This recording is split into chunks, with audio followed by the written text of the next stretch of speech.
வணக்கம். நடந்ததென்ன நிகழ்ச்சிக்கு உங்களை வரவேற்பதில் மகிழ்ச்சி அடைகிறோம். இன்று புரட்சித் தலைவர் அவர்களின் பிறந்த நாள். அடுத்த ஆண்டு அவருக்கு 100 ஆண்டு. ஒரு மனிதர் இறந்து 28 ஆண்டுகளாகிறது. ஆனாலும் அவர் நினைவு தினமானாலும் சரி, அவருடைய பிறந்த தினமானாலும் சரி, ஒரு திருவிழா கோலம் போய் தமிழக மக்கள் கொண்டாடுவது ஏன்? எந்த நாட்டிலாவது எந்த ஒரு அரசியல் தலைவருக்காவது இப்படி ஒரு பக்தர்கள், அவரை நேசிப்பவர்கள் இருந்திருக்கிறார்களா என்பது சந்தேகத்திற்குரிய விஷயம்தான். அப்படியானால் இந்த மனிதர் யார்? இவர் வெறும் ஒரு அரசியல் தலைவரா, ஒரு சினிமா நட்சத்திரமா, அல்லது புகழ்பெற்ற நடிகரா? இன்னொரு வகையில் பார்த்தால் இவரை ஒரு அவதாரமாக கூட கொள்ளலாம். ஆன்மீக பார்வையில் பார்த்தால் இவர் ஒரு அவதாரம் என்றே சொல்லலாம். ஒருவர் சொன்னார், எனக்கு கடவுள் நம்பிக்கை வந்ததே எம்ஜிஆர் கட்சி ஆரம்பித்த பிறகு என்றார். ஏன்? எம்ஜிஆர் என்கிற மனிதரை கடவுள் படைக்காமல் போயிருந்தால் தமிழ்நாடு என்றோ கருணாநிதி நாடாகி இருக்கும். அதனால் இந்த நாட்டை மீட்க வேண்டும் என்பதற்காக ராமச்சந்திரன் என்கிறவரை அனுப்பி அந்த 72 அவர் கட்சி ஆரம்பித்த தினம் என்பது ஒரு மறு அவதார தினமாக கூட தமிழர்கள் நினைக்கிறார்களோ என்னும் அளவுக்கு அவரை தமிழக மக்கள் நேசித்துக் கொண்டிருக்கிறார்கள். அவர் வந்தார், இரட்டை இலையை கொடுத்தார். அந்த இரட்டை இலை என்பது விக்டரி சிம்பிள் மட்டுமா? ஒரு இலை தானும், இன்னொரு இலை புரட்சி தலைவி என்பதையும் நாட்டு மக்களுக்கு அடையாளம் காட்டிவிட்டு போயிருக்கிறார். புரட்சி தலைவரால் உருவாக்கப்பட்ட அவர் வழி வந்திருக்கிற புரட்சி தலைவி, புரட்சி தலைவரின் பாதையில் மட்டுமா வந்தார்? அவர் பாதையை செப்பனிடுகிறார். அயோத்தி மாநகரத்தை பற்றி கம்பன் சொல்லும்போது, வன்மை இல்லையோல் வறுமை இன்மையால், திண்மை இல்லையோல் செறினர் இல்லையால், உண்மை இல்லையால் பொய் உரை இல்லாமையால், உண்மை இல்லையால் பல கேள்விகள் ஏம்பலால். கொடுக்கிறவனே இல்லையா? ஏன்னா நாட்டில் வறுமை இல்லை, படிப்பறிவு அதிகமாக இருக்கிறதாம், அறிவில்லாதவர்கள் குறை. ஏனென்றால் பெரியவர்களிடம் கேட்டு தெரிந்து கொள்கிறார்கள் என்று அயோத்தி மாநகரத்தை பற்றி கம்பன் சொல்லுவதைப் போல புரட்சி தலைவியின் திட்டங்களை பார்க்கும்போது அப்படி ஒரு நிலைமைதான் தமிழ்நாட்டுக்கு வந்து கொண்டிருக்கிறது. புரட்சி தலைவர் வழியில் புரட்சி தலைவி, அது குறித்து தான் இன்று பேசப் போகிறோம். மூத்த அரசியல் தலைவரும் இன்றைய அதிமுகவின் அமைப்புச் செயலாளருமான திரு பண்ருட்டி ராமச்சந்திரன் அவர்கள், வணக்கம். வணக்கம். தமிழ் மாநில முஸ்லீம் லீகின் தலைவர் ஷேக் தாவூத், வணக்கம். படையாட்சி பேரவையின் தலைவர் திருவாரூர் காந்தி அவர்கள், வணக்கம். எம்ஜிஆர் என்கிற அந்த 3 எழுத்து மந்திரம், அது 28 ஆண்டுகள் கழிச்சும் இன்னைக்கும் ஒரு பக்தி இயக்கம் மாறவே அவரை பார்க்கிறார்கள். இந்த பினாமினன் பத்தி கொஞ்சம் சொல்லுங்க சார். அதான், அதாவது புரட்சி தலைவர் எம்ஜிஆரை பொறுத்தவரை நீங்க சொன்ன அந்த ஒரு வார்த்தை தான் சரியான வார்த்தை. Is a phenomenon. அதாவது பினாமினன்ங்கிறதுக்கு தமிழ்ல என்ன, புரட்சி தலைவி பயன்படுத்தின ஒரு வார்த்தை தனிப்பிறவி. நீ ஒரு தனிப்பிறவி அப்படின்னு. புரட்சி தலைவர் எம்ஜிஆரே என்கிட்ட பேசிக்கிட்டு இருக்கிற பொழுது, சாதாரணமாக சொல்லும் பொழுது, அவர் எல்லாரும் காப்பி பண்ணுவாங்க, இமிட்டேட் பண்ணுவாங்க, எல்லாம் பண்றாங்க, என்ன போல யாரும் வர முடியாது அப்படின்னு அவர் வாயாலேயே சொல்லியிருக்காரு. ஆனால் நான் அவரோட பழகின அளவில், நான் பார்த்த அளவில், தன்னுடைய வாழ்நாளில் ஏழை எளிய மக்களுடைய வாழ்க்கையில ஒரு முன்னேற்றத்தை கொண்டு வரணும் அப்படிங்கிற அந்த வினை திட்பம்னு சொல்லுவோம், அது அவர் இந்த உறுதி இருந்தது. அதற்கு ஒரு சான்று சொல்லணும்னா, இத்தாலியில ஒரியானா ஃபலாசின்னு அவங்க ஒரு பெண் நிருபர், வாஷிங்டன்ல ஹென்ரி கிசிங்கர் அப்போ செக்ரட்டரி ஆஃப் ஸ்டேட், வெளியுறவு செயலாளர், அவர் போய் பார்க்குறாங்க. பார்த்துட்டு அவங்க இந்த பேட்டியில் வர்ற பொழுது, நடிகர்கள் அரசியலுக்கு வந்தால் வெற்றி பெற முடியுமா அப்படின்னு அந்த அம்மா கேட்குறாங்க. அவர் சொல்றாரு, முடியாதுன்னார். எப்படி நீங்க சொல்றீங்க? அவர் சொல்றாரு, வெறும் நடிகர்களாக இருந்தால் மட்டும் போராது, அவங்க மனசுல ஏதாவது ஒரு உறுதியான கொள்கை இருந்தா அவங்க அரசியலுக்கு வந்தா வெற்றி பெற முடியும் அப்படின்னு ஹென்ரி கிசிங்கர் சொல்றார். அதே மாதிரி இவருக்கு அந்த ஏழை மக்கள், எளிய மக்கள் மீது இருக்கக்கூடிய அந்த அளவற்ற பாசம், அவங்களுக்காக நம்ம பாடுபடணுங்கிற அந்த உறுதி இருக்கு பாருங்க, அந்த திட்பம், அதுதான் காரணம்னு நான் நினைக்கிறேன்.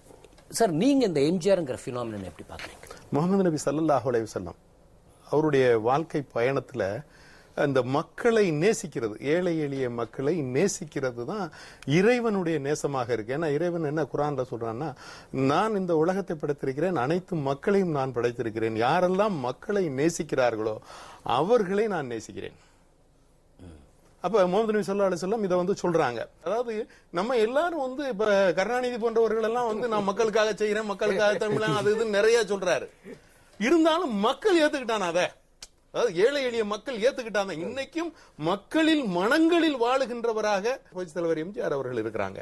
அப்ப இந்த நிலையை இனி யாராவது அடைய முடியுமா? இன்னைக்கும் எல்லா ஊர்களிலும் ரோடுகளிலும் அவருடைய பிறந்த நாளும் அந்த நினைவு நாள் அன்னைக்கு போட்டோ வச்சு மலர் தூவி தெய்வமாக கும்பிட்டுக்கிட்டு இருக்கான். மக்களுடைய உள்ளங்களில் புரட்சித் தலைவர் எம்ஜிஆர் வாழ்ந்து கொண்டிருக்கிறார். அப்ப தமிழன் இருக்கின்ற வரை இந்த நிலை இருக்குங்கிற மாதிரி தான் எனக்கு என்ன தோன்றது. இன்னைக்கு இருக்கிற இளைஞர்கள் கூட அந்த பாடல்களை கேட்க ஆர்வமாக இருக்கிறாங்க. அதாவது கருணை இருந்தால் வள்ளலாகலாம், கடமை இருந்தால் வீரனாகலாம், பொறுமை இருந்தால் மனிதனாகலாம், மூன்றும் இருந்தால் தலைவனாகலாம். இந்த மூணு ஒருத்தனுக்கு இல்லங்க, அவன் தாங்க தொலை கொடுத்துட்டு இருக்கான்னு சொல்லிட்டு ஒரு அப்ப அவன் கருணை இல்ல, அதனால அவன் வள்ளலாக இல்ல. செஞ்ச கடமை, அவனுக்கு கொடுத்த பதவிக்கு அவன் இங்க போறதே இல்ல, அந்த பதவியை போய் அவன் செய்யறதே இல்ல, அந்த கடமையும் இல்ல, அவன் வீரனும் இல்ல, கேள்விகளுக்கு பதில் சொல்றதுக்கு பொறுமை இல்ல அவன்கிட்ட, அதனால அவன் மனுஷனாகவும் இல்லையே, எங்க தலைவனாக வர போறான். அப்ப இந்த மூன்று ஒரு குணங்களும் இருந்தா தான் தலைவனாக முடியும். புரட்சித் தலைவர் எம்ஜிஆர் அவர்களுடைய அந்த பாடல் வரிகள் இன்னைக்கும் அதாவது நம்மளுடைய உடலை சிலிர்க்க வைக்கிறது. அதாவது தமிழுக்கும் தமிழ் மக்களுக்கும் தமிழனோடு பிறந்து தமிழனாக வாழ்ந்து இன்றைக்கு இந்த ஒரு நிலையை மாண்புமிகு தமிழக முதல்வர் புரட்சித் தலைவி அம்மா அவர்களிடம் ஒப்படைத்து இன்றைக்கு தமிழக மக்கள் இந்த அளவுக்கு மேலோங்கி இருக்கிறார்கள் என்று சொன்னால் அதற்கு புரட்சித் தலைவர் அவர்கள் வித்திட்ட அனைத்து இந்திய அண்ணா திராவிட முன்னேற்ற கழகமும் அதை போல இந்த மக்களை மீட்கின்ற சக்தியாக இறைவன் அனுப்பிய ஒரு அவதாரமாகத்தான் கருத முடியுது. தர்மம் தலை காக்கும், தக்க சமயத்தில் உயிர் காக்கும், கூட இருந்தே குழி பறித்தாலும் கொடுத்தது காத்து நிற்கும். அந்த கொடுத்தது இன்றும் அவரையும் இந்த இயக்கத்தையும் காக்க கொண்டுதான் இருக்கிறது. நீங்க எப்படி சார் பாக்குறீங்க இந்த பினாமினன்? ஏழையா இருக்கிறவன் குடும்பத்துல அவன் குழந்தைய ஸ்கூலுக்கு அனுப்புறான்னு வச்சுக்கலாம், அவன் இவன் வேலை செஞ்சுட்டு இருக்கும் போது மத்தியான சாப்பாட்டுக்கு அந்த குழந்தைங்க என்ன பண்ணுதுன்ற பயம் தகப்பனுக்கு இருக்கும். முதல்ல அதை சரி பண்ணணும்ன்றதுனாலதான் சத்துணவு திட்டத்தை கொண்டு வந்து அவங்களே புரட்சித் தலைவரே உட்கார்ந்து அந்த சாப்பாடை சாப்பிடுறாங்க. ஏன்னா ஏழைகளுடைய குடும்பம் பசியே இல்லாம இருக்கணும்ன்றதை எப்ப முடிவு பண்றாங்க? ரொம்ப பஞ்சமா இருக்கிற காலத்திலேயே இதை நடைமுறைப்படுத்தி இதை கொண்டு வரும் போதெல்லாம் இதே திமுக என்ன சொன்னாங்கன்னா விமர்சனம் பண்ணாங்க, இதை கொண்டு வர முடியாது, இந்த சட்டத்தை கொண்டு வர முடியாது. தெரியும் உங்களுக்குலாம், சட்டமன்றத்திலே பேசின இந்த திட்டமே கொண்டுட்டு வர முடியாது, இதுக்கு அத்தனை கோடி ரூபாய் செலவாகும், இதை ஒரு ஸ்டேஜ் வரைக்கும் தான் நீங்க பண்ண முடியும், அதுக்கு மேல பண்ணவே முடியாது அப்படின்னு. நான் திட்டம் ஆரம்பித்ததை எந்த காலத்திலையும் யாராலும் இவங்க திருப்பி வரும்போது அதை நிப்பாட்ட முடியல. அப்ப என்ன ஆகுது? இப்ப ஏழைகள் அத்தனை பேருமே அதை ஏத்துக்கிட்டான்னு அர்த்தம் அந்த திட்டத்தை. இப்ப புரட்சி தலைவர் என்ன செய்றாங்க? அதே வழியில வரவங்க இப்ப கூட என்ன பண்றாங்க? இவங்க அம்மா உணவகம் ஆரம்பிக்கும் போது அதே பாதையில நேர கோஸ் ஹாஸ்பிட்டல் போறாங்க. நேர அவங்களே பாக்குறாங்க, சாப்பாடு எடுத்துருவா, அவங்களே பாக்குறாங்க, சாப்பிட்டு பாக்குறாங்க. அப்ப கீழே இருக்கிற வேலை செய்யற அத்தனை பணியாளர்களுடைய எண்ணம் இப்படி இருக்கும், முதலமைச்சர் வந்தா எப்படி கொடுக்கணுமோ அது மாதிரி ஏழைகளுக்கும் கூட. நீங்க இவ்வளவு பெரிய மெட்ரோபாலிட்டன் சிட்டில யார் சார் ₹1 இட்லி கொடுப்பா? புரட்சி தலைவர் முதல் கட்சி ஆரம்பிக்கும் போது அண்ணா திராவிட முன்னேற்ற கழகம் தான். அப்புறம் அவருடைய எண்ணத்துல இந்தியா பூரா இந்த கட்சியை கொண்டு வரணும்ன்ற அனைத்து இந்திய அண்ணா திமுக மாத்தினாரு. இன்னைக்கு இந்தியாவுடைய 3வது பெரிய கட்சி. ஆமா, அனைத்து இந்திய அண்ணா திமுக புரட்சி தலைவர் கண்டதனுடைய கனவை நினைவாக்கிட்டாங்க. இன்னைக்கு ஆல் இந்தியா டெல்லியில உட்காந்துட்டு இந்தியாவுடைய 3வது பெரிய கட்சின்னு கேட்டா எந்த கட்சி சொல்லுவாங்க? புரட்சி தலைவி தலைமையில் இருக்கின்ற அண்ணா திமுகவுடைய கட்சி தான் இவ்வளவு பாராளுமன்ற உறுப்பினர்களுடன் மிகப்பெரிய 3வது பெரிய கட்சி. அதாவது தமிழக அரசியல் வரலாற்றில் இந்த ஜனநாயகம் நம்ம பேசுறோம்ல, இந்த ஜனநாயகம் உண்மையிலே தோற்றுவிக்கப்பட்டிருக்கிறது, இந்த ஜனநாயகம் நடைமுறைப்படுத்தப்பட்டிருக்கு அப்படின்னு சொன்னா புரட்சித் தலைவர் எம்ஜிஆர் அவர்கள் தான். அவரை தவிர எல்லாரும் இங்க மக்களாக உள்ளவங்க தான் அந்த கட்சியில. அவர் பிள்ளைகளோ மயனோ தம்பியோ அண்ணனோ அப்படியெல்லாம் கிடையாது. இங்க மக்களாக இருக்கக்கூடியவங்க, கட்சியில் தேர்ந்தெடுக்கப்பட்டவங்க எல்லாரும் தான் பொறுப்புகள்ல இருந்து ஜனநாயக முறைப்படி தேர்ந்தெடுக்கப்பட்டு ஆட்சி அதிகாரத்தில் இருந்தாங்க.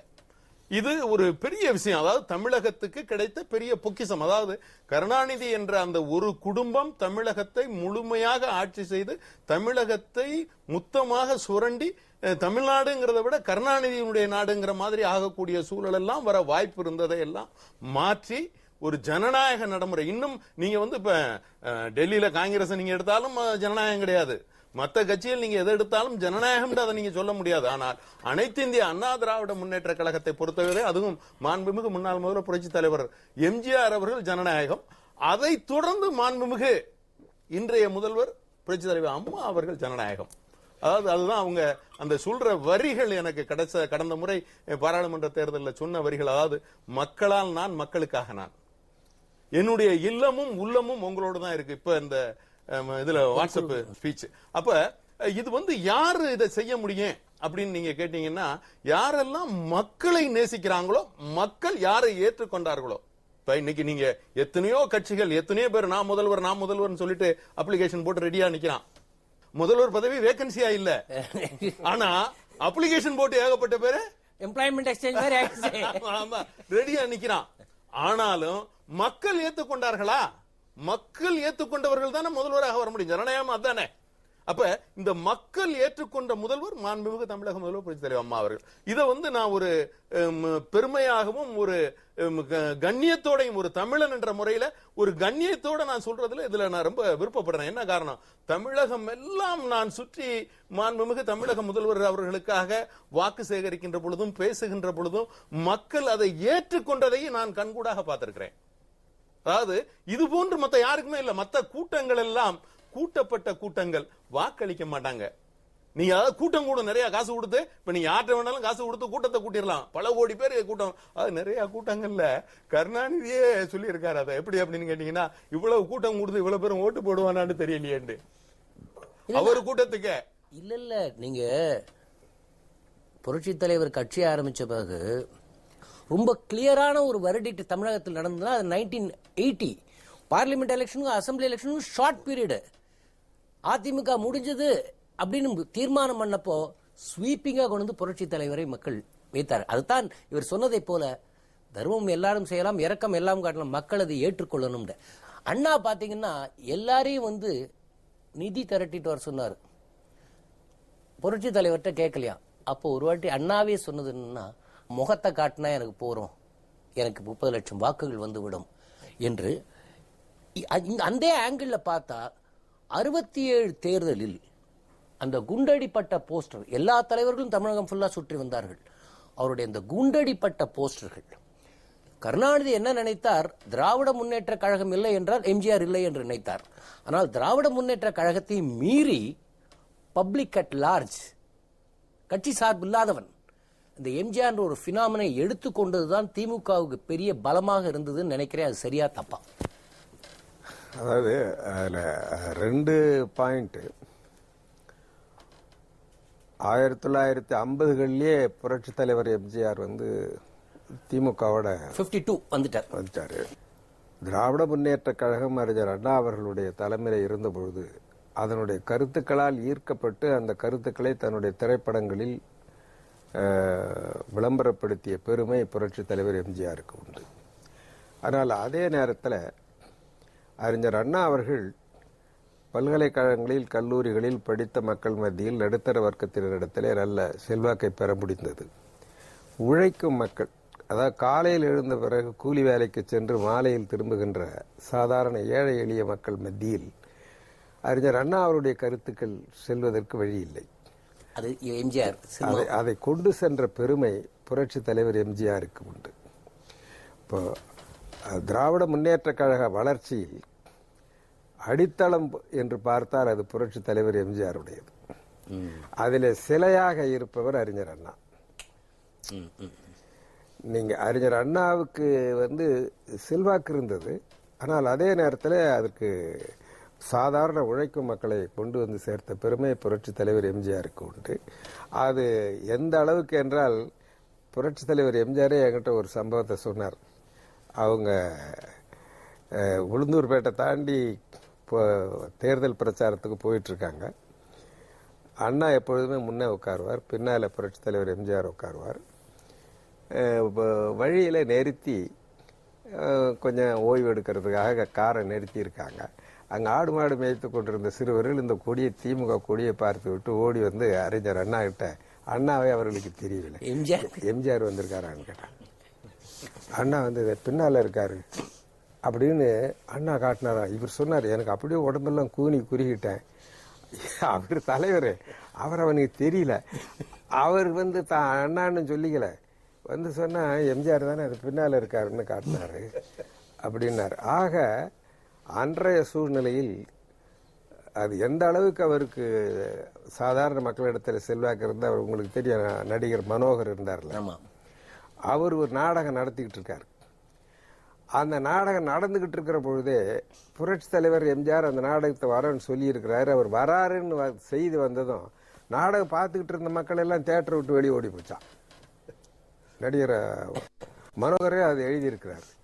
அந்த அளவுக்கு அவருக்கு வந்து கட்சிக்கு அப்பாற்பட்டு சாதாரண மக்களிடத்திலேயும் அவருக்கு செல்வாக்கு இருக்கு. அதே நேரத்தில் 1950களில் நாங்கள் மாநாடு நடத்துவோம், திமுக மாநாடு. புரட்சி தலைவர் எம்ஜிஆர், அப்ப லட்ச நடிகர் SS ராஜேந்திரன், நடிப்பிசை புலவர் KR ராமசாமி வராருனாலே கூட்டத்தில் இருக்கிறவங்க எல்லாம் தலைவர் பக்கம் பார்க்க ஓடிடுவான். அந்த மாதிரி அவருக்கு வந்து ஒரு கட்சிக்கு அப்பாற்பட்டும் ஒரு செல்வாக்கு இருந்தது. அது ஒரு முக்கியமான காரணம். அப்புறம் வந்து அந்த நேரத்தில் அவர் குண்டடிப்பட்டார்ல, அப்போ நான் எல்லாம் சட்டமன்ற வேட்பாளர். நான் ஓட்டு கேட்டுக்கிட்டு இருக்கிறேன். ஜனங்க பூரா ரோட்டுக்கு போயிட்டாங்க, கும்பகோணம் ரோடுக்கு, பண்ருட்டி தொகுதியில். ஊர்லேயே வீட்லேயே யாரும் இல்லை. புரட்சி தலைவர் எம்ஜிஆருக்கு என்ன ஆச்சுன்னு கேட்க, வர்ற லாரி கீரி அது இது எல்லாத்தையும் நிறுத்தி அவருக்கு என்ன ஆச்சுன்னு கேட்டுக்கிட்டு இருந்தாங்க. அந்த அளவுக்கு அந்த அந்த குண்டடிப்பட்ட சம்பவமும் அந்த நேரத்தில் சேர்ந்து கொண்டது. இன்னும் உண்மையை சொல்ல போனால், அறிஞர் அண்ணா அவர்களோடு நாங்கள் பேசி கொண்டிருந்த பொழுது ஒரு 80-90 சீட்டு தான் வருவோம் அசம்பிளிக்குன்னு சொன்னார். அவரே தென் சென்னை பார்லிமெண்ட்டுக்கு நின்று டெல்லிக்கு பார்லிமெண்ட்டுக்கு தான் நின்னார். நாங்கள் பேசிட்டு இருக்கிற பொழுது 80-90 சீட்டு தான் வரும், அதுக்கு மேலே வராதுனார். ஆனால் அண்ணாவே எதிர்பாராத அளவுக்கு ஆட்சியை வந்துவிட்டது. இந்தியாவிலே 3வது இடம் யாரால? புரட்சி தலைவி அம்மா அவர்களா? அனைத்து இந்திய அதிமுக தான் மக்கள் மனசுல பதிஞ்சிருச்சு.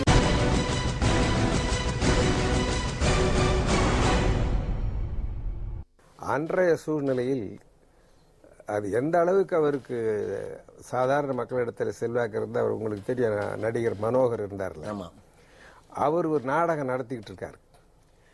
அந்த நாடகம் நடந்துகிட்டு இருக்கிற பொழுதே புரட்சி தலைவர் எம்ஜிஆர் அந்த நாடகத்தை வரன்னு சொல்லி இருக்கிறாரு. அவர் வராருன்னு செய்தி வந்ததும் நாடகம் பார்த்துக்கிட்டு இருந்த மக்கள் எல்லாம் தியேட்டரை விட்டு வெளியே ஓடி போச்சான். நடிகர் மனோகரே அது எழுதியிருக்கிறார். அந்த அளவுக்கு அவருக்கு வந்து கட்சிக்கு அப்பாற்பட்டு சாதாரண மக்களிடத்திலேயும் அவருக்கு செல்வாக்கு இருக்கு. அதே நேரத்தில் 1950களில் நாங்கள் மாநாடு நடத்துவோம், திமுக மாநாடு. புரட்சி தலைவர் எம்ஜிஆர், அப்ப லட்ச நடிகர் SS ராஜேந்திரன், நடிப்பிசை புலவர் KR ராமசாமி வராருனாலே கூட்டத்தில் இருக்கிறவங்க எல்லாம் தலைவர் பக்கம் பார்க்க ஓடிடுவான். அந்த மாதிரி அவருக்கு வந்து ஒரு கட்சிக்கு அப்பாற்பட்டும் ஒரு செல்வாக்கு இருந்தது. அது ஒரு முக்கியமான காரணம். அப்புறம் வந்து அந்த நேரத்தில் அவர் குண்டடிப்பட்டார்ல, அப்போ நான் எல்லாம் சட்டமன்ற வேட்பாளர். நான் ஓட்டு கேட்டுக்கிட்டு இருக்கிறேன். ஜனங்க பூரா ரோட்டுக்கு போயிட்டாங்க, கும்பகோணம் ரோடுக்கு, பண்ருட்டி தொகுதியில். ஊர்லேயே வீட்லேயே யாரும் இல்லை. புரட்சி தலைவர் எம்ஜிஆருக்கு என்ன ஆச்சுன்னு கேட்க, வர்ற லாரி கீரி அது இது எல்லாத்தையும் நிறுத்தி அவருக்கு என்ன ஆச்சுன்னு கேட்டுக்கிட்டு இருந்தாங்க. அந்த அளவுக்கு அந்த அந்த குண்டடிப்பட்ட சம்பவமும் அந்த நேரத்தில் சேர்ந்து கொண்டது. இன்னும் உண்மையை சொல்ல போனால், அறிஞர் அண்ணா அவர்களோடு நாங்கள் பேசி கொண்டிருந்த பொழுது ஒரு 80-90 சீட்டு தான் வருவோம் அசம்பிளிக்குன்னு சொன்னார். அவரே தென் சென்னை பார்லிமெண்ட்டுக்கு நின்று டெல்லிக்கு பார்லிமெண்ட்டுக்கு தான் நின்னார். நாங்கள் பேசிட்டு இருக்கிற பொழுது 80-90 சீட்டு தான் வரும், அதுக்கு மேலே வராதுனார். ஆனால் அண்ணாவே எதிர்பாராத அளவுக்கு ஆட்சியை வந்துவிட்டது. அதுக்கு காரணம் அவருடைய செல்வாக்கு. கருணாநிதிக்கு இது புரியல. கருணாநிதி வந்து எப்பொழுதுமே ஒரு திறமைசாலியாகவோ அல்லது நல்லா பேசுறாங்கனாலும் அவங்கள வந்து தன்னுடைய ரைவலாக, எதிரியாக தான் நினைப்பார். இப்போ நாஞ்சில் மனோகரன் நல்லா பேசினாருன்னா அவரை பட்டம் தட்டணும்னு நினைப்பார். கவிஞர் கண்ணதாசன் நல்லா வராருன்னா அவரை ஒழிச்சு கட்டணும்னு நினைப்பார். EVK சம்பத் நல்லா வராருன்னா அவரை ஒழிச்சு கட்டணும். அதாவது தன்னை மிஞ்சி யாரும் வந்துடக்கூடாது. அதுக்காக அண்ணாவோட சேர்ந்து எதையாவது அதை சொல்லி இதை சொல்லி இவரை எதிர்க்கிறவங்கள அண்ணாவை எதிர்க்கிற மாதிரி பண்ணி அந்த மாதிரி எல்லாம் கலகம் பண்ணி, அதே மாதிரி புரட்சி தலைவர் எம்ஜிஆருடைய செல்வாக்கை கண்டு இவருக்கு பொறாமை. அவர் எப்படியாவது அனுப்பிடணும். இவர் என்ன நினைச்சுக்கிட்டாரு, திமுகவினால தான் புரட்சி தலைவர் எம்ஜிஆருக்கு செல்வாக்குன்னு நினைச்சுக்கிட்டாரு. ஆனா புரட்சி தலைவர் எம்ஜிஆருக்கு இயற்கையான ஒரு செல்வாக்கு, அதை அறிஞர் அண்ணா உணர்ந்து பயன்படுத்தினார். ஒரு நேரத்துல சிவாஜி கணேசனை கட்சியில வச்சுக்கிறதா அல்லது புரட்சி தலைவர் எம்ஜிஆர் வச்சுக்கிறதாங்கிற மாதிரி கருணாநிதி ஒரு பிரச்சனையை கொண்டாந்து விட்டுட்டார் அண்ணா கிட்ட. எந்த அளவுக்கு அறிஞர் அண்ணா கிட்ட இவர் போய் சொன்னாருன்னா, சிவாஜியை வச்சுக்கலாம், எம்ஜிஆர் ஒன்னா போகட்டும் அப்படிங்கிற அளவுக்கு இவனை அனுப்பிச்சிட்டு அண்ணா என்ன சொன்னார் தெரியுமா? சிவாஜி கணேசன்னா கருணாநிதி சொல்றபடிலாம் கேட்பான், புரட்சி தலைவர் எம்ஜிஆர்னா கேட்க மாட்டாரு, அதனால இவன் இந்த மாதிரி வந்து சொல்றான். அவரால் தான் நமக்கு சாதாரண மக்களுடைய செல்வாக்கு இருக்கு அப்படின்னு சொல்லிட்டு சிவாஜி கணேசன் வேணா போகட்டும்னு அண்ணா விட்டார். அண்ணா எடுத்த முடிவு அது. எங்க இருந்தாலும் வாழ்கன்னு எல்லாம் சொன்னாங்களே அந்த காலத்துல. ஆக புரட்சி தலைவர் எம்ஜிஆர் அவருடைய இயற்கையான செல்வாக்கை உணர்ந்து அவரை உற்சாகப்படுத்தி தன்னோட வைத்து கொண்டவர் அறிஞர் அண்ணா. பல நேரங்களில் ஒரு நேரத்தில் பெருந்தலைவர் காமராஜர் தலைவர் அண்ணா எனது வழிகாட்டின்னு புரட்சி தலைவர் எம்ஜிஆர் சொல்றார். அதை வச்சு ஒரு அனுப்பிச்சிடலான்னு பண்ணாங்க கருணாநிதி அண்ட் கம்பெனி. ஆனா கடைசி வரல இன்னும் சொல்றேங்க, அறிஞர் அண்ணா தான் சாகிற வரையில அவர் தனக்குன்னு தன் குடும்ப செலவுக்கோ கட்சி செலவுக்கோ எதுக்குன்னு அவர் பணம் பெற்றுக்கொண்ட ஒரே தலைவர் யாருன்னா புரட்சி தலைவர் எம்ஜிஆர் தான். இப்ப மவுண்ட் ரோட சிலை இருக்க அது அவரு செலவு பண்ண. ஆமா, கூப்பிட்டு அறிஞர் அண்ணா சொன்னார் எம்ஜிஆர் செலவை ஏத்துக்கிட்டோம். அதே மாதிரி அவர் விலைவாசி உயர்வு போராட்டத்தில் ஜெயிலுக்கு போன பொழுது அண்ணியை கூப்பிட்டு மாசம் தோறும் உனக்கு எம்ஜிஆர் பணம் அனுப்பிச்சுடுவாரு, நீ கவலைப்படாதுன்னு சொல்லிட்டு தான் ஜெயிலுக்கு போனார். கருணாநிதின்ற கொஞ்சம் பணம் கடன் இருந்தது. அவர் சாக போற பொழுது, அதாவது அவர் அடையார் கேன்சர் ஹாஸ்பிட்டலுக்கு போறதுக்கு முன்னால அவர் செத்துருவோம்னு அறிஞர் அண்ணாவுக்கு ஒரு எண்ணம் வந்த பொழுது அவர் என்ன சொன்னார், கருணாநிதி கிட்ட இது கொடுத்துரு, அவங்ககிட்ட நாம பற்று வச்சிருக்கிறது வேண்டாம் அப்படின்னு ஒரு போட்டு அண்ணிகிட்ட கொடுத்துட்டு தான் அடையார் ஹாஸ்பிட்டல் போனார். கடைசி வரையில தன்னுடைய சொந்த செலவானாலும் எதுக்கானாலும் அவர் பணம்னு பெற்றுக்கொண்டது யார்கிட்டன்னா புரட்சி தலைவர் எம்ஜிஆர்கிட்ட தான். பண்ருட்டியார் அவர்கள் சொன்னது போல அண்ணா பேரறிஞர், நல்ல சொற்பொழிவாளர், கல்வியாளர்கள் மத்தியில் போற்றக்கூடியவர், பாராட்டுதல் கூடியவர், அதுல எந்த ஒரு மாற்று கருத்தும் இருக்க முடியாது. ஆனால் புரட்சி தலைவர் எம்ஜிஆர் அவர்கள் மக்கள் திலகம், மக்கள் மனங்களில், அதுவும் உழைப்பாளி வர்க்கங்கள் உழைக்கிறவர்கள் மனங்களில் நிறைந்தவர். அப்ப மக்கள், உழைப்பாளி வர்க்கம், அடித்தட்டு மக்கள், பிற்படுத்தப்பட்ட தாழ்த்தப்பட்ட ஒடுக்கப்பட்ட மக்கள் தான் 40-55%, 60% யாரு இங்க அப்படின்னு கேட்டா ஒடுக்கப்பட்ட தாழ்த்தப்பட்ட பிற்படுத்தப்பட்ட மக்கள்.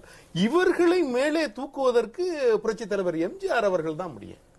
அப்ப அவர்களிட்ட அடித்தளத்தில் அறிவு வளர்ந்தது. அண்ணாவுடைய சிலை, அண்ணாவுடைய ஆற்றல், அண்ணாவுடைய அரசமைப்பு அதுல வளர்ந்த. அப்ப திமுகவுடைய அடித்தளம் புரட்சி தலைவர் எம்ஜிஆர் அவர்கள். அதை போல அனைத்து இந்திய அண்ணா திராவிட முன்னேற்ற கழகத்திற்கு புரட்சி தலைவர் எம்ஜிஆர் அவர்கள் அடித்தளம். அதனுடைய முழு கட்டுமானம், அறிவு, ஆற்றல், இன்னைக்கு ஆட்சி அதிகாரம், இன்னைக்கு அருமை சகோதரர் படையாட்சியார் அவர்கள் சொன்னதை போல டெல்லியிலே இந்தியாவிலே 3வது இடம் யாரால? புரட்சி தலைவி அம்மா அவர்களால். அப்ப அவர்களுடைய ஆற்றல், துணிவு, அதாவது செயல்படக்கூடிய திறமை, அதுல நிறைய விஷயத்தை நீங்க பார்க்கணும். என்ன அப்படின்னு கேட்டீங்கன்னா, கடந்த பாராளுமன்ற தேர்தலில் யாரோடும் கூட்டணி இல்ல. கட்சியில் எத்தனையோ தலைவர்கள் இருந்தார்கள். புரட்சி தலைவர் இருந்த போது இருந்தார். அதாவது அடையாளம் காட்டாமல் காட்டிவிட்டு போனார். இல்ல அதுல நான் தெளிவுபடுத்துறேன். அதாவது 1982லயே புரட்சி தலைவியை கொண்டு வரணும்னு புரட்சி தலைவர் எம்ஜிஆர் அபிப்பிராயம். கட்சியில இருந்த மூத்த தலைவர்கள் எல்லாம் எதிர்ப்பு அதுக்கு தெரியும். முதல் அவங்கள வச்சு ஒரு நிகழ்ச்சி, பொது நிகழ்ச்சி ஏற்பாடு பண்ணணும். கைத்தறி வார விழா இந்த எழும்பூர்ல இருக்கு பாருங்க, அங்க அதான் முதல் நிகழ்ச்சி அவங்களுக்கு. அதுக்கு பிறகு நாங்கள் கடலூர்ல மாநாடு நடத்தி அதில் ஊர்வலத்தில் அவங்களை அழைச்சிட்டு போய் பெண்ணின் பெருமைன்னு அதெல்லாம் பேசினாங்க. அதாவது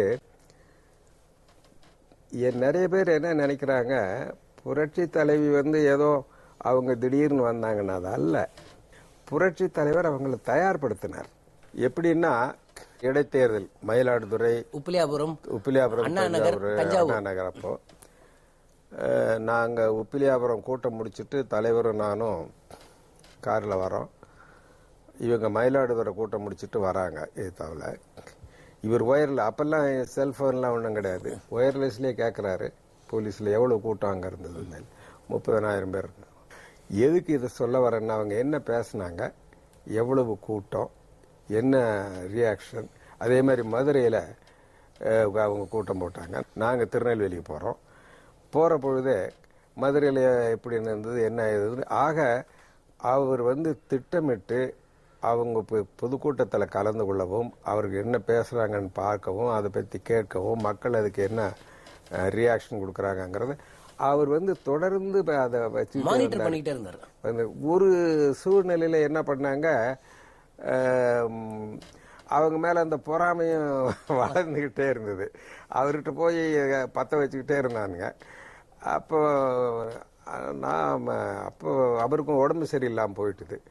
தென் புரட்சித் தலைவர் எம்ஜிஆர்கிட்ட நான் பேசிகிட்டு இருக்கிற பொழுது அவர் சிலதெல்லாம் சொன்னார். நான் சொன்னேன், கருணாநிதி இன்னைக்கு ஒரு இடம் கூட்டத்துக்கு போகிறார், அது கவுண்டர் பண்ணணும். உங்களால் போக முடியுமா? முடியாது, உடம்பு சரியில்லை. சரி, நாவலர் நெடுஞ்செழியனோ அல்லது நானோ நாங்கள் போகலாம். நாங்கள் போனால் கட்சிக்காரன் வருவான், ஆனால் படத்தை பார்க்கின்ற ரசிகர்கள் வருவாங்களா? அதான் நான் தலைவர்கிட்ட கேட்டேன். அந்த ரசிகர்கள் யார் போனால் வருவாங்க? நீங்கள் போனால் வருவாங்க, இல்லைன்னா புரட்சி தலைவர் போனால் வருவாங்க. நாங்கள் போனால் வெறும் மெம்பர்ஸ் தான், கட்சிக்காரன் தான் வருவாங்க. இது அதை கருணாநிதியை கவுண்டர் பண்ணணும்னா யாரால முடியும் அப்படின்னு. அப்போ தான் கரெக்டு நியூஸ்கோங்க அப்படின்னு சொல்லிட்டு, தனக்கு உடல் நலம் இல்லாத பொழுது கருணாநிதியோ பல இடங்களுக்கு போகிற பொழுது கருணாநிதிக்கு ஈக்குவலாக கவுண்டர் பண்ணி அதை அரசியல் செய்யக்கூடிய ஆற்றல் புரட்சி தலைவிக்கு உண்டு அப்படிங்கிறதுல அவர் உறுதியான ஒரு நிலையை எடுத்துட்டு தான் அவங்களை அவர் அதுக்கான ஏற்பாடுகள்லாம் பண்ணிக்கிட்டு இருந்தார். 1984 தேர்தலில் அவங்க உடல்நலம் இல்லாத புரட்சி தலைவர் எம்ஜிஆர் அங்கே இருந்த பொழுது பண்ண வேலைகள் பினாமினல். தமிழ்நாடு முழுதும் சுற்றுப்பயணம் மேற்கொண்டு புரட்சி தலைவர் அவர்கள் பிரச்சாரம் செய்து புரட்சி தலைவர் எம்ஜிஆர் இல்லாத குறை ஈடு செய்தார். அதாவது அப்போ நீங்க பார்க்கணும், 84ல் புரட்சி தலைவிக்கு 2 விதமான இடைஞ்சல்கள். அரசியல் ரீதியாக கருணாநிதி, கட்சி ரீதியாகவும் அவருக்கு எதிர்ப்பு இருந்தது. கருணாநிதி புரட்சி தலைவர் இருக்கும் போதே அந்த தோல்வியை ஒத்துக்கிட்டார். அதாவது இவர் திமுகவால தான் புரட்சி தலைவர் நினைச்சிட்டு இருந்தாரு பாருங்க. அதை எப்போ ஒத்துக்கிறாரு? புரட்சி தலைவர் உடல்நலம் சரியில்லாம அமெரிக்கால இருக்கும்போது ஒத்துக்கிறாரு. அது அவரே வரலாறு. என்ன சொல்றாரு? வரட்டும், வந்தா ஆச்சா நான் கொடுத்துறேன். அதுக்கு என்ன அர்த்தம் சொல்லுங்க? வெற்றி பெற்றால் புரட்சி தலைவர் வந்த உடனே ஆட்சி அவர்கிட்ட ஒப்படைச்சிடறான்னு அர்த்தம். அவருடைய ஆட்சி நல்லா இருக்குன்னு தானே அர்த்தம். மக்கள்கிட்ட அதை சொல்லி தானே ஓட்டு கேட்க முடியும். இப்ப நான் எனக்கு ஓட்டு போடுங்கன்னு அவர் கேட்கிறாருடா, வந்த உடனே அவர்கிட்ட ஒப்படைச்சிடறான்னு. மக்கள் அவரை தான் நம்புறாங்க, அவர்கிட்ட தான் ஆட்சி இருக்குன்னு நம்புறாங்கன்னு எப்ப நினைக்கிறாரு? புரட்சி தலைவர் வெளியில உடல்நலம் இல்லாத போது யார் சொல்றா? கருணாநிதி சொல்ற மக்கள்கிட்ட ஓட்டு கேட்கிற விஷயம் அது. அப்படி ஓட்டு கேட்கும் போது அவரு என்ன ஒத்துக்கிறாருன்னா, அப்பனா இந்த நாட்டுல அனைத்து இந்திய அண்ணா திமுக தான் மக்கள் மனசுல பதிஞ்சிருச்சு, ஏழைகள் மனசுல பதிஞ்சிருச்சு. திமுகன்றத அவங்க விரும்பல. தனியா நின்று சட்டமன்றத்தினுடைய எதிர்கட்சி தலைவராகி அதுக்குள்ள அந்த 91க்குள்ள எலெக்ஷன்ல ஏதாவது ஆட்சி கலைஞ்சு எலெக்ஷன் வந்துருமோ அப்படின்றதுனால ஏர்போர்ட் கிட்ட அவங்க புரட்சி தலைவர் வண்டி விட்டு சட்டமன்றத்திலேயே. அது ரெண்டாவது. இது சட்டமன்றத்துல ஒரு ஆளுங்க ஒரு அடிக்கிறது. இது எப்படின்னா ஒரு லாரியா விட்டு. இது எவ்வளவு பெரிய ஒரு ஒரு ஒரு பெண்ணு இந்த நாட்டினுடைய எதிர்கட்சியா சுயம்பு தலைவரா தனி சின்னத்துல நின்று. அப்ப மக்கள் யாரை ஏத்துக்கிறாங்க? அதிமுக. அது புரட்சி தலைவருக்கு அடுத்தது யாருன்றத மக்கள் அப்ப ஏத்துக்கிறாங்க. அதுக்கு பிறகுதான் அந்த சின்னத்தை 91ல அவங்க பெற்று எதிர்கட்சிகளே இல்லாத சட்டமன்றத்தை ஏற்படுத்துறாங்க. புரட்சி தலைவருடைய 100வது ஆண்டு விழாவும் போது அதே மாதிரி சட்டமன்றத்தில் எதிர்கட்சிகளே இல்லாத ஒரு சட்டமன்றத்தை புரட்சி தலைவர் அம்மா அவர்கள் கண்டிப்பாக அமைப்பார்கள். இது தமிழ்நாட்டு மக்கள் முடிவு பண்ண விஷயம். அது சரி. இப்போ நெக்ஸ்ட் ஃபினாமினன் பாத்தீங்கன்னா, அதாவது புரட்சி தலைவர் 72ஆம் வருடம் கட்சி ஆரம்பித்த போது அவருக்கு என்னெல்லாம் தொந்தரவுகள் இருந்ததுன்னு எனக்கு தெரியும். சின்னம் முதல் கொண்டு முடக்கினாரு. சிங்கம்ன்ற சின்னம் கேட்டாங்க, முடக்கினாங்க. அதுக்கப்புறம் ரெட்டை இலை தான் இருக்குன்னு அவர் அப்படி சொல்லி பார்த்துட்டாரு. ரெட்டை இலைன்னு தலைவர் ஒத்துக்கிட்டு அந்த ரெட்டை இலை யாருக்கு தெரியும்னப்போ அதை டிவி மூலமாக ஒரு பாட்டின் மூலமாக பாப்புலரைஸ் பண்ணார். அன்னைக்கே அவருக்கு கடுமையான திண்டுக்கல் தோல்வின்றது 3வது இடத்தில் திமுக தள்ளப்பட்டது அவர் எதிர்பார்க்காத ஒன்று. சரி, புரட்சி தலைவருக்கு நோய்வாய்ப்பட்ட போது இவர் உள்ளுக்குள் புலகாங்கிதம் அடைந்தார். உள்ளுக்குள்ள சந்தோஷம்தான் அவருக்கு. அந்த 84 தான் வந்துருவோம்னு நினைச்சார் அவர் அங்கே அமெரிக்கன். அதற்கு பிறகு புரட்சி தலைவருக்கு பிறகு இந்த இயக்கம் இப்படி, அதாவது பன்மடங்கு, தாய் 8 அடி பாய்ந்தால் குட்டி 16 அடி பாயும் என்பதை போல அந்த பாதையில் இன்றைக்கு கட்சியில் அன்னைக்கு இருந்த உறுப்பினர்கள் எண்ணிக்கை என்ன, இன்னைக்கு இருக்க உறுப்பினர்கள் என்ன, எப்படி கரெக்டா ஐடென்டிஃபை பண்ணாரு, அந்த லீகசியை இவங்க எப்படி அந்த மேண்ட்ல இன்னும் எப்படி பன்மடங்கு வைத்துட்டு போனாங்க. அண்ட் 2 பேருக்கும் அடிப்படையில் ஒரே ஒரு விஷயம் மட்டும் 2 பேருக்கும் அடிப்படையில் இருக்கிறதா நான் பார்க்கிறேன், தர்மம். புரட்சி தலைவர் எப்ப பார்த்தாலும் சாப்பிட்டீங்களா முதல் வார்த்தை, அடுத்தவன் வயிற்றை. நம்ம கூட கேட்கிறோம், வந்தவொடனே வீட்டுக்கு வந்து சாப்பிட்டீங்களா சார் அப்படின்றோம். ஆனால் அவர் கேட்பதற்கு, ஏனென்றால் சாப்பிடவில்லை என்றால் அவர் சாப்பாடு கொடுப்பார் என்று தெரியும். அவர் கொடுத்தது கூட நிறைய விஷயங்கள் பப்ளிக்கா வந்திருக்கு. ஆனால் இங்கே புரட்சி தலைவி மறைமுகமாக செய்திருக்கிற பல தர்ம காரியங்கள் அப்படி, அதனால் பலனடைந்தவர்கள் சொல்லி கேள்விப்பட்டிருக்கிறேன் தவிர அது விளம்பரப்படுத்திக் கொள்ளவில்லை. இப்போ ஒன்றும் இல்லை, ராமாவரம் காது கேளாத ஒரு பள்ளி குழந்தைங்கள்லாம் வெள்ளத்தில் மாட்டிச்சு, அவங்கள மீட்டு கொண்டு வந்து சத்யா ஸ்டுடியோவில் வச்சிருக்காங்க. அத்தனை நாளும் போயஸ் கார்டன்லேருந்து சாப்பாடு போகுது. இது அவங்க சொல்லலைன்னா யாருக்குமே தெரியாது.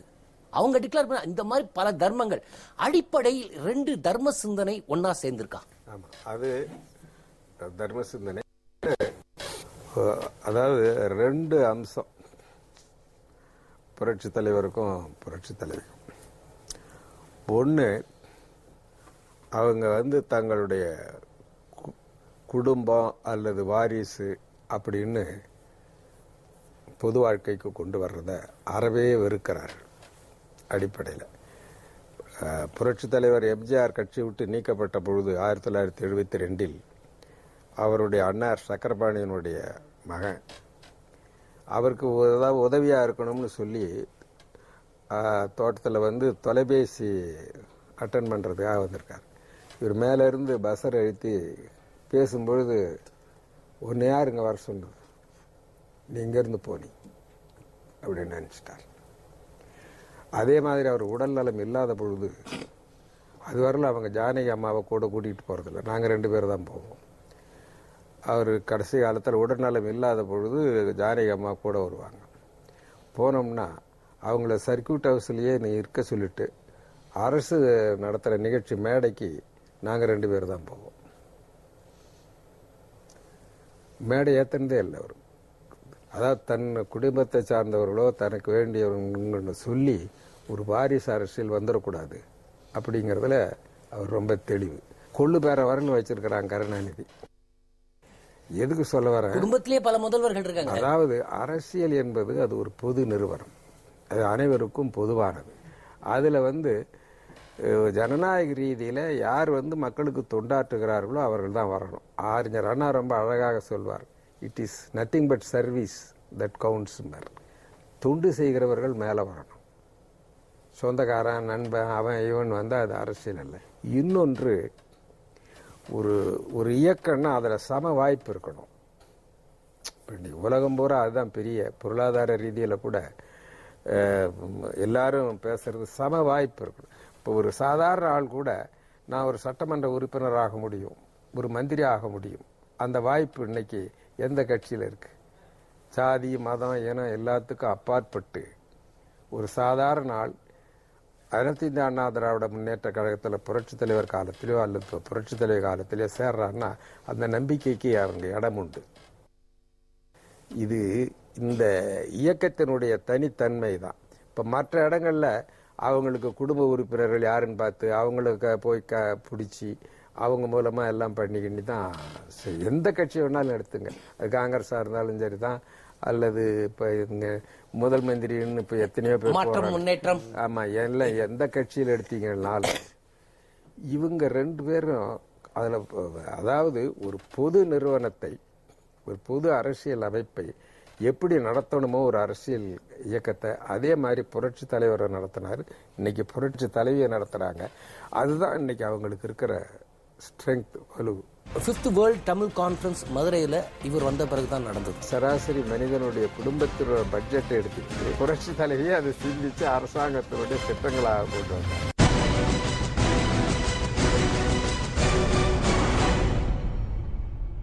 சாதி, மதம், இனம் எல்லாத்துக்கும் அப்பாற்பட்டு ஒரு சாதாரண ஆள் அனைத்து இந்திய அண்ணா திராவிட முன்னேற்ற கழகத்தில் புரட்சி தலைவர் காலத்திலேயோ அல்லது புரட்சி தலைவர் காலத்திலேயோ சேர்றான்னா அந்த நம்பிக்கைக்கு அவங்க இடம் உண்டு. இது இந்த இயக்கத்தினுடைய தனித்தன்மை தான். இப்போ மற்ற இடங்கள்ல அவங்களுக்கு குடும்ப உறுப்பினர்கள் யாருன்னு பார்த்து அவங்களுக்கு போய் பிடிச்சி அவங்க மூலமா எல்லாம் பண்ணிக்கிட்டு தான் எந்த கட்சி வேணாலும் எடுத்துங்க. அது காங்கிரஸா இருந்தாலும் சரிதான், அல்லது இப்ப இங்க முதல் மந்திரின்னு இப்ப எத்தனையோ பேர் மாற்றம், முன்னேற்றம், ஆமா, எல்லாம் எந்த கட்சியில் எடுத்தீங்கன்னாலும் இவங்க ரெண்டு பேரும் அதுல, அதாவது ஒரு பொது நிறுவனத்தை, ஒரு பொது அரசியல் அமைப்பை எப்படி நடத்தணுமோ ஒரு அரசியல் இயக்கத்தை அதே மாதிரி புரட்சி தலைவரை நடத்தினார். இன்னைக்கு புரட்சி தலைவியை நடத்துறாங்க. அதுதான் இன்னைக்கு அவங்களுக்கு இருக்கிற ஸ்ட்ரென்த், வலு. அதனால ஒரு நம்பிக்கை தமிழ்நாட்டில் இருக்கக்கூடிய மக்களுக்கு, சாதாரண மக்களுக்கு இன்னைக்கு அதிமுகவை விட்டு வேற எந்த கட்சிக்கு போறது? உழைப்புக்கு, தொண்டுக்கு, தியாகத்துக்கு ஒரு வாய்ப்பு கிடைக்கணும்னா இன்னைக்கு தமிழ்நாட்டு மக்களுக்கு இந்த இயக்கம் ஒரு பெரிய இயக்கமா இருக்கு. அதனாலதான் மற்ற கட்சியெல்லாம் அவுட் ஆகுது, இந்த கட்சி வளர்ந்துகிட்டே இருக்கு. நீங்கள் எப்படி சார் பாக்குறீங்க? இந்த அவங்க எப்படி அந்த லீகசியை கொண்டு வந்தாங்க?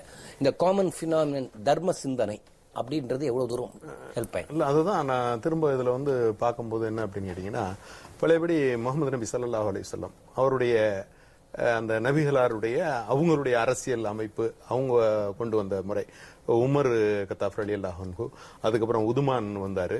இப்படி இவங்க எல்லாருமே வேற வேற இனத்தை சார்ந்த, அதாவது முஸ்லீமாக மாறி இருக்காங்க. அவங்க எல்லாம் பாத்தீங்கன்னா ஒரு குரூப்புடைய தலைவர்களாக இருந்தவங்க. அப்ப அவர் புள்ள குட்டியிலையோ அவர் அண்ணன் தம்பியவோ அவர் கொண்டு வரவில்லை. அவருடைய ஆட்சி கடைசியில சக்கரவர்த்தியாக இருந்துதான் அவர் மரணம் அடைகிறாரு. அதாவது 26 கண்ட்ரில கவர்னர்ஸை போட்டுறாரு அவருடைய வாழ்நாள்ல. அப்ப அந்த மாதிரி நீங்க இந்த நான் ஜனநாயகமா பாக்குற, அதாவது ஜனநாயகம் சொல்றாங்க, முகமது நபியினுடைய அந்த ஆட்சி அதிகாரத்தை ஜனநாயகம் சொல்றாங்க இஸ்லாமிய கண்ட்ரிகள்ல. இன்னைக்கு உங்களுக்கு இஸ்லாமிய கண்ட்ரி இத்தனை நாடுகள் ஆட்சி அதிகாரத்தில் இருக்குன்னா அது அவர் கொடுத்த கொடை. இன்னைக்கு எப்படி அனைத்து இந்திய அண்ணா திராவிட முன்னேற்ற கழகம் இங்க இருக்கிறதோ அதை போல இஸ்லாமிய நாடுகள் 40 நாடுகள் இன்னைக்கு ஆட்சி அதிகாரத்தில் ராஜாவெல்லாம் மாத்திட்டாங்க அதை. பட் ஆனா அதெல்லாம் யார் கொடுத்த கொடை என்று சொன்னாக்க அந்த ஜனநாயகவாதி கொடுத்த கொடை. அது போல இங்க நீங்க பாத்தீங்கன்னு சொன்னா புரட்சி தலைவர் எம்ஜிஆர் அவர்கள் ஜனநாயகத்தினுடைய ஆணிவேர். அதுல மாற்று கருத்தை உங்களுக்கு இருக்கவே முடியாது. அதாவது நான் பார்த்த தலைவர்களில், என்னுடைய வாழ்நாளில் நான் பார்த்தவர்கள், ஜாதியை பார்க்காமல் தோல்ல கை போட்ட ஒரே தலைவர்னா அவர் தான். அது அவருடைய வார்த்தையில சொல்ல போனா, உறவு சொல்ல ஒருவரின்றி வாழ்வோம்.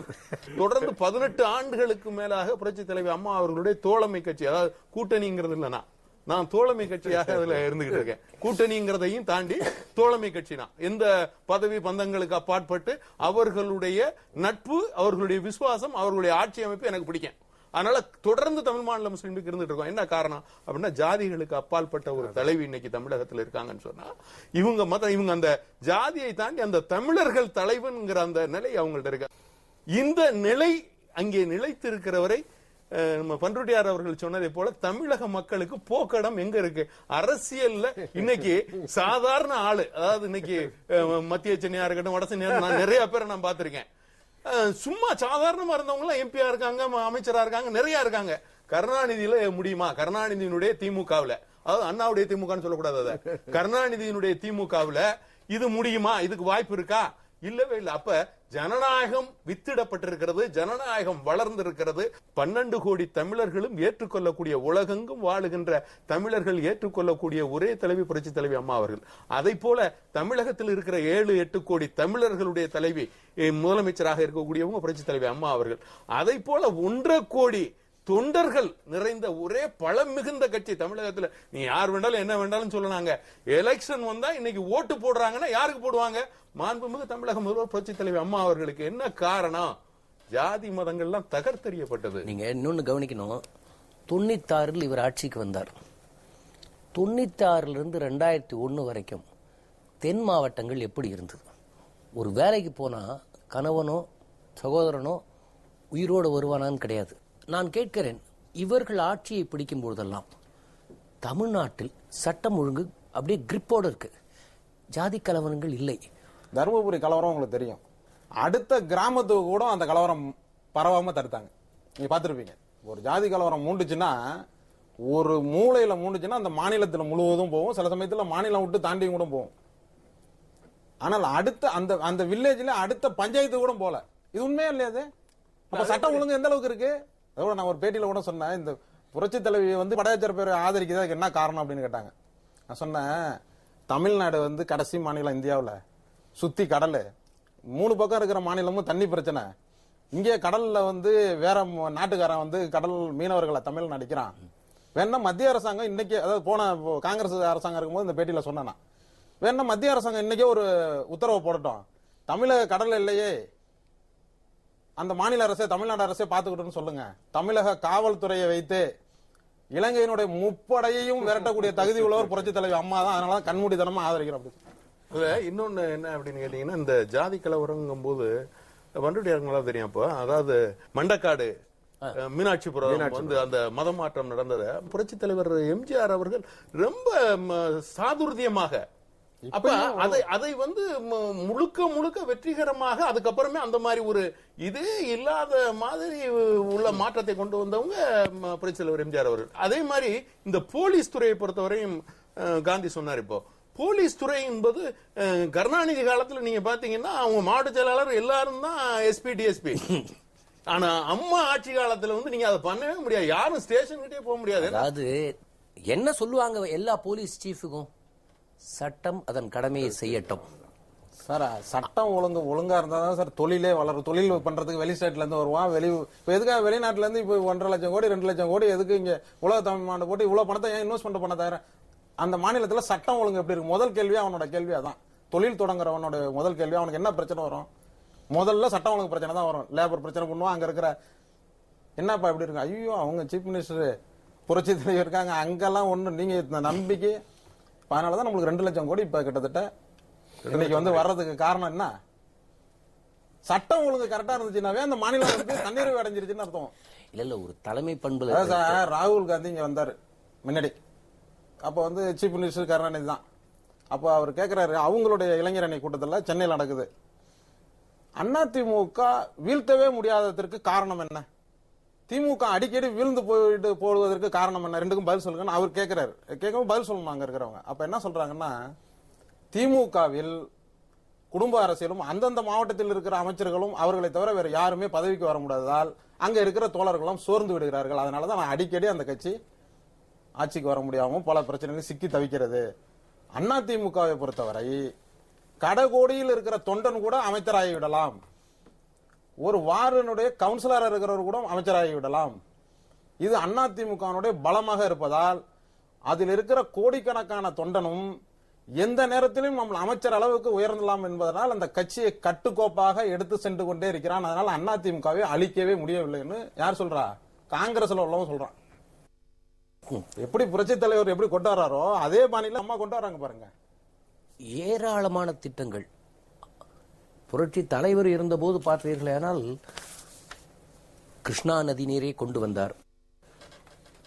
இவர் தமிழின தலைவர், உலக தமிழின தலைவர் எல்லாம் சொல்லிக்கிறார். First 5th world Tamil conference மதுரையில் இவர் வந்த பிறகுதான் நடந்தது. அதை விட காலத்தால் அழிக்க முடியாது இந்த சத்துணவு திட்டம். Thanjavur Tamil university, Mother Teresa university எல்லாம் புரட்சி தலைவர் காலத்தில் கொண்டு வரப்பட்டது. அதற்கு பிறகு இந்த முறை பார்த்தால் எனக்கு இங்கே சொல்ல நேரமில்லை. அம்மா உணவகம், அம்மா சிமெண்ட் விற்பனை, அம்மா உப்பு, அம்மா மருந்துகள், விலையில்லா அரிசி, வட்டியில்லா விவசாய கடன், தாலிக்கு தங்கம், மாற்றுத்திறனாளி உதவி, நான் சொல்லிக்கிட்டே போறாங்க. இது தவிர ஜெருசலம் புனித பயணத்திற்கு பணம், மானசரோவருக்கு பணம் என்று அந்த எல்லாத்தையும் விட பினாமினன் ஹஜ் பயணம். அதை விட வன்மை இல்லையோ வறுமை இல்லையால் நான் சொன்ன மாதிரி இங்க பாத்தீங்கன்னா கொஞ்ச நாள் கழிச்சு அம்மாவுடைய கண்டினியூஷன் இருந்தால் எஜுகேஷனுக்கு எந்த ஸ்டேட்லயும் இல்லாத அளவுக்கு 27,000 மதி. இன் ஷார்ட், புரட்சி தலைவர் பாதையில் புரட்சி தலைவி கிறிஸ்பா சொல்லுங்க. அதாவதுங்க, பொருளாதார கொள்கைன்னு அறிஞர் அண்ணா போட்டது எல்லோரும் வாழ வழிவகை காண வேண்டும் அப்படின்னு போட்டார். அவர் புரட்சி தலைவர் எம்ஜிஆர் அதையே எல்லோரும் வாழணுங்கிறது வசதி படைத்தவன் அவனே வாழ்ந்துக்குவான். நாடோடி மன்னன் படத்தில் அவர் எம்ஜி சக்கரபாணியை அதில் ஒரு ரோல் அவர் கேட்பார். அப்படியானால் இந்த நாட்டில் பணக்காரர்களே இருக்க மாட்டார்கள், இல்லை ஏழைகளே இருக்க மாட்டார்கள். அதாவது எல்லோரும் வாழ வேண்டும் என்பது நோக்கம். அதற்கு பணக்காரர்கள் அவர்கள் தாங்களாக வாழக்கூடியவர்கள். ஏழை எளிய மக்களுக்கு தான் நம்ம வாழ்வு தரணும். அதனால தான் அவர் அந்த சத்துணவு திட்டம் அதெல்லாம் கொண்டு வந்தார். இன்னைக்கு புரட்சி தலைவியும் அதே பார்த்தீங்கன்னா, நீங்க ஒரு ஏழை குடும்பத்தினுடைய செலவுகள் என்ன, அவனுக்கு வருமானம் என்ன, அதை பொறுத்து தான் அவங்களுடைய வாழ்க்கை. வருமானம்னு பார்த்தீங்கன்னா அவங்க உழைக்கிறதுனால வர்ற கூலி, சரி அது போராது, ஆக ஒரு கறவை மாடு கொடுப்போம், ஒரு ஆடு கொடுப்போம், அது ஒரு வருமானம். அவர்களுடைய அந்த குடும்பத்தினுடைய வருமானத்தை அது அதிகப்படுத்துகிறோம். சரி, செலவு, அவங்க அரிசி வாங்கணும், இலவச அரிசி கொடு, அப்புறம் வேட்டி சேலை, இலவச வேட்டி சேலை. நீங்க ஒரு குடும்பத்தினுடைய, ஒரு ஏழை சராசரி மனிதனுடைய குடும்பத்தினுடைய பட்ஜெட்டை எடுத்துக்கிட்டு வரவை எப்படி அதிகப்படுத்துறது, செலவை எப்படி குறைக்கிறதுனாலே அவன் வாழ்க்கை தரம் உயரும். நீங்க அந்த அவங்க போட்டிருக்கிற திட்டங்கள் எல்லாத்தையும் நீங்க தொகுத்து பார்த்தீங்கன்னா, சரி ஒரு கல்யாணத்துக்கு அவனுக்கு தங்கம் வாங்கறதுக்கு காசு இருக்காது தாலி செய்யறதுக்கு, ஆனா தாலி கட்டாயம் வேணும், செய்தாகணும். அந்த செலவை நீங்க எடுத்துக்கிறீங்கன்னு வைங்க, போறோம். வயசானவங்களை வச்சு காப்பாத்துறதுக்கு அவனால முடியாது. ஆகவே அந்த 1000 ரூபாய் அவங்களுக்கு ஒரு பென்ஷன் திட்டம். பிள்ளைங்களை படிக்க வைக்கிறதுக்கு வசதி உள்ளவங்க நல்லா படிக்க வச்சுடுவாங்க, உங்களை படிக்க வைக்க முடியாது. அவங்களுக்கு வேணுங்க புஸ்தகம், பை, கையை, நோட் புக், அது ஜாமெட்ரி பாக்ஸ் எல்லாத்தையும் கொடுக்கும். நீங்க ஒரு ஏழை குடும்பத்தினுடைய பட்ஜெட்டை எப்படின்னு பார்த்துட்டு அது வருமானத்துக்கு எப்படி அதிகப்படுத்துறது, செலவை எப்படி குறைக்கிறதுன்னு அவன் எப்படி சிந்திச்சு செயல்படணுமோ அதற்கு பதிலாக புரட்சி தலைவியை அதை சிந்திச்சு அரசாங்கத்தினுடைய திட்டங்களாக கொண்டு வந்தாங்க. நீங்க எப்படி சார் ஷார்ட்டா சொல்லுங்க. அதாவது இப்போ பண்ருட்டியார் அவர்கள் சொன்னது போல, இந்த தாழ்த்தப்பட்ட ஒடுக்கப்பட்ட மக்களுக்கு எம்ஜிஆர் அவர்கள் தந்த அந்த முன்னுரிமையை புரட்சி தலைவி அம்மா அவர்கள் மேலோங்க செய்திருக்காங்க. எப்படி அப்படின்னா, அந்த 69% இடஒதுக்கீடு அதை 9வது அட்டவணையில கொண்டு வந்து இந்த பிற்படுத்தப்பட்ட தாழ்த்தப்பட்ட மக்களுக்கான அந்த இடஒதுக்கீட்டை கன்ஃபார்ம் பண்ணிருக்காங்க. ஏன் அப்படின்னு கேட்டா, இவங்க பொருளாதாரத்தில் முன்னேறினாதான் தமிழ்நாடு முன்னேறும் அப்படிங்கிறது. இது வந்து புரட்சி தலைவர் எம்ஜிஆர் உடைய திட்டம், அதை மேம்படுத்தி இருக்கிறாங்க. இதுல நான் முதல்ல சொன்ன கருத்து என்ன அப்படின்னு கேட்டீங்கன்னு சொன்னா, புரட்சி தலைவி என்பது பெரிய பொக்கிஷம், அதாவது நமக்கு இறைவன் தந்த வரம். எப்படி அப்படின்னா, படித்தவர், பண்பாளர், எல்லா விஷயத்தையும் தெரிந்தவர், பல மொழிகளில் பேசக்கூடியவர், நேரடியாக தொடர்பு கொள்ளக்கூடியவர். அதே நேரத்தில் என்ன அப்படின்னா, ஜனநாயகத்தை முழுக்க முழுக்க நடைமுறைப்படுத்தக்கூடிய இந்தியாவில் இல்ல உலகத்திலே ஒரே தலைவர் புரட்சி தலைவி அம்மா அவர்கள் தான். அதாவது மக்களால் ஏற்றுக்கொள்ளப்பட்ட, மக்களுக்காக வாழக்கூடிய, யாரும் மறுக்க முடியாத, அதாவது இவங்களை வேணான்னு சொல்றதுக்கு வழியே இல்லாத ஒரு மாபெரும் தலைவி. அது வந்து தமிழர்களுக்கு மத்தியில நம்ம வாழ்ந்த காலத்துல இன்னைக்கு புரட்சி தலைவர் ஒரு பெரிய அற்புதம் அப்படின்னு சொன்னா, இவங்க அதையும் தாண்டி அதை கொண்டு வந்த, அதை நம்மளோடு தொடர்ந்து பகிர்ந்து கொண்டிருக்கின்ற நமக்கு இறைவன் தந்த வரமாக நான் புரட்சி தலைவி அம்மா அவர்களுடைய ஆட்சி காலத்தை பார்க்கிறேன். நீங்க சார்? அதாவது புரட்சி தலைவர் அவர்கள் கக்கன் வந்து உடம்பு சரியில்லாம ஆஸ்பத்திரியில் இருக்கும்போது, அவர் இயற்கையா வேற வேலையா போகும்போது கக்கன் இருக்குது. யார் பார்த்தா முன்னாள் அமைச்சர் அவரே தூக்கிட்டு போய் உடனே ஹாஸ்பிட்டலில் அவருக்கு என்னென்ன வேணுமோ, நான் எப்படி இருப்பனோ அது மாதிரியான வேலைகளை செய்ய வேண்டும். புரட்சி தலைவர் அதே பாதையில் நீ பறவை முனையம்மா உடம்பு சரியில்லாமல் இருக்கும்போது அந்த கருணை உள்ளம் அப்படியே பாருங்க. உடனே அவங்க உயிர் பிழைப்பதற்கான அத்தனை வசதிகளும் செய்து முடிச்சுட்டு தான் என்ற சொல்லணும். இப்ப ஒரு வாத்தியார் வந்து திருத்திட்டே வர்றாரு, திருத்திட்டே வரும்போது 100க்கு 150 போட்டாரு. என்னப்பா அது? இல்லப்பா, ஒரு 10-12 கேள்வி 10 தான் எழுதணும், அவன் 12மே எழுதியிருக்கான், 12மே சரியா இருக்கு, நான் எனக்கு மனசு வரல, அதனால நான் 150 மார்க் போட்டுட்டேன் அப்படின்னு. அது மாதிரி புரட்சி தலைவர் விட்டுட்டு போன பாதைய இவங்க நான் சொன்ன மாதிரி இப்ப 100க்கு 150 மார்க் அளவுக்கு கொண்டுட்டு வந்து வச்சுட்டு மக்கள் வந்து தெளிவா எல்லா விஷயத்திலையும் தெளிவா இருக்கிறாங்க. தெளிவான அதே மாதிரி இதுல ஒரு முற்றுப்புள்ளியான ஒரு கருத்து, தமிழகத்தை பொறுத்தவரை தொடர்ந்து இருமுறை ஆட்சி செய்தவர் புரட்சி தலைவர். அத போல இனி தொடர்ந்து ஆட்சி செய்ய போறவர் மாண்புமிகு முதல்வர் புரட்சி தலைவி அம்மா அவர்கள் தான். அதாவது அவர் புரட்சி தலைவருடைய பாடல்ல இருந்தாலும் மறைந்தாலும் பேர் சொல்ல வேண்டும், இவர் போல யார் என்று ஊர் சொல்ல வேண்டும், அது அவருக்கு பொருந்திருக்கட்டு. அதே போல் அப்போவே ஐடென்டிஃபை பண்ணி இவருடைய குரல் வளத்தை புரட்சி தலைவர் கண்டுபிடிச்சு கொடுத்த பாட்டு என்னன்னா அம்மா என்றால் அன்பு. அவர் அன்று பாடியது உலகத்திலேயே எத்தனை பதவிகள் வேண்டுமானாலும் யாருக்கு வேணாலும் கிடைக்கலாம். ஜனநாயகத்தில் பதவி வரும் போகும் எல்லாம் வரும். அடைய முடியாத ஒரு பதவி, அதுவும் வயசு வித்தியாசம் இல்லாமல் தமிழக மக்கள் அனைவரும் உள்ளார்ந்த அன்போடு ஒருவரை அம்மா என்று சொல்லுகிறார். அந்த எம்ஜிஆர் என்கிற 3 எழுத்தை விட இது ஒரு ஸ்டேஜ் போய் அம்மான்னு அவன் சொல்லும் போதே ஒரு தாயை எப்படி கூப்பிடுவோமோ அந்த அஃபெக்ஷன், அப்படிப்பட்ட ஒரு குளோரிஃபைடு பிளேஸை புரட்சி தலைவருக்கு பிறகு மக்கள் அவரை உன்னத இடத்தில் வைத்திருக்கிறார். முதல்வரை பொறுத்தவரையில் ஜாதி மத பேதம் எல்லாம் இல்லை, எல்லாம் என்ன வயசுல அம்மான்னு கூப்பிடுறீங்களே, அப்ப எல்லாரும் என் பிள்ளைகள் என்கிற பார்வையில் தமிழகத்தை பார்த்து கொண்டிருக்கிறார். புரட்சி தலைவர் அவர்களின் பிறந்த நாளான இன்று அவர் கட்டி கொண்டு வந்த இயக்கத்தை எப்படி கொண்டு செல்கிறார் என்பதை நேயர்களுக்கு சொல்ல வேண்டும் என்பதற்காக உங்கள் மூவரையும் அழைத்தோம். உங்கள் நேரத்தை எங்களோடு பகிர்ந்து கொண்டதற்காக மனமார்ந்த நன்றி, வணக்கம். நேயர்களே, மீண்டும் நடந்தது என்ன நிகழ்ச்சியில் நாம் சந்திப்போம்.